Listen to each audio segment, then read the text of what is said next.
Yo, what's up? Dito tayo ngayon sa ilog ng Marikina.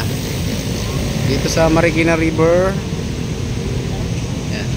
Share ko lang sa inyo yung mga updates dito. Yan. For today's video, yan, nakikita nyo yung ilog dito sa Marikina.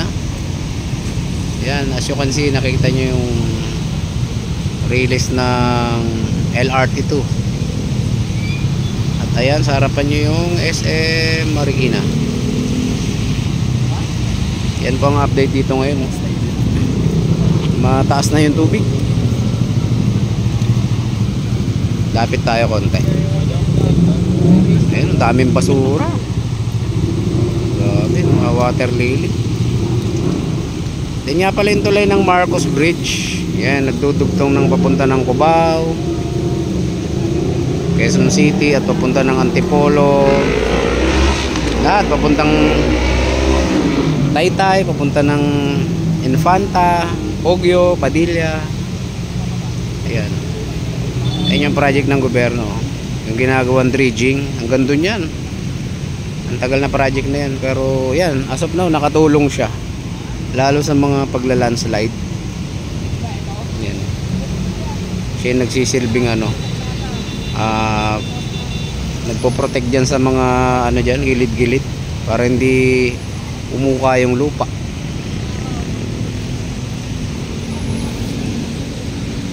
So yan, dami rito titingin-tingin. Yung water level nga pala dito, nasa malapit na sa 15. Zoom natin. Paano ba ito i-zoom?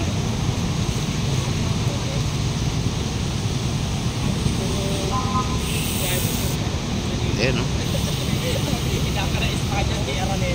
So kakatigil-tigil lang din ng ulan.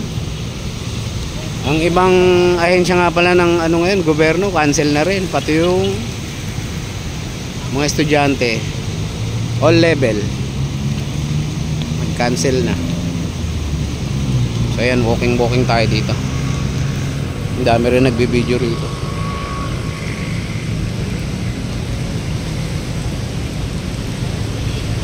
Meron dito mga nagbabantay, yung mga rescuer ng Marikina. Siyempre may mga vlogger din dito, malamang. Ayan, mga nagmo-monitor ng lagay dito.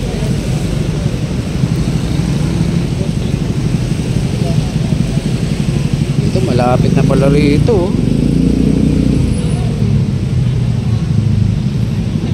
Malapit na. May patay pa na aso.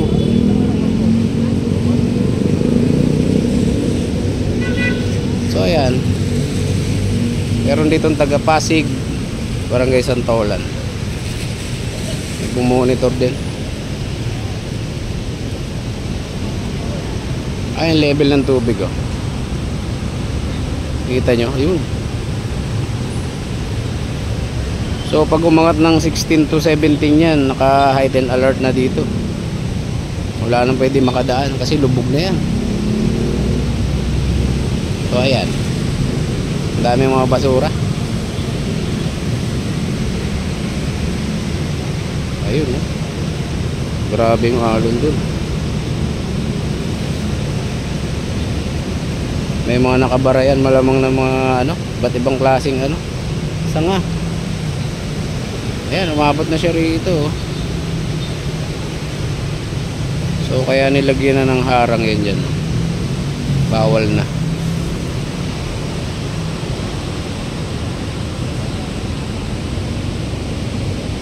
So dun sa tawid, nakikita nyo yun doon, may mga nagmo-monitor na rin.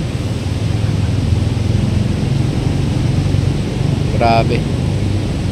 Ang lakas kasi ng ulan kanina.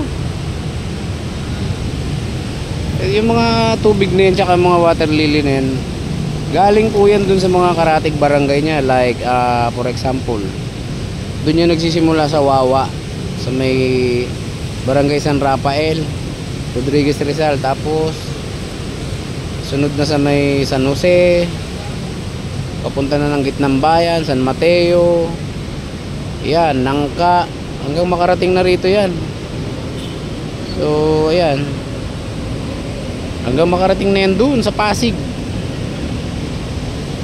Yan, may dumaan pa na tren. So yan, itong video na to is pang-upload ko sa aking YouTube channel. Charot nga pala sa mga nakakanood nito. Ngayon lang ulit tayo nagbablog, men. So yan, mas matagal na akong hindi nakakapag-upload.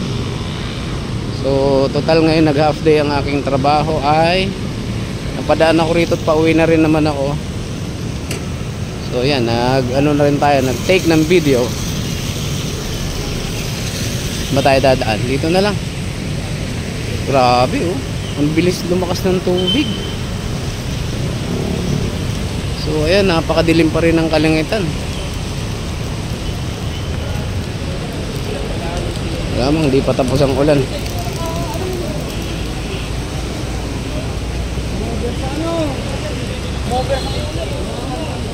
Grabe. Sana yung mga kababayan natin nakatira sa mga gilid ng estero, mag-ingat po tayo. Alam na po natin ang gagawin natin pag ganyan ng panahon. Doble ingat. At i-safety na natin ang ating mga sarili, lalong lalo yung ating mga anak. Yan, mas maganda yung lagi nag-iingat.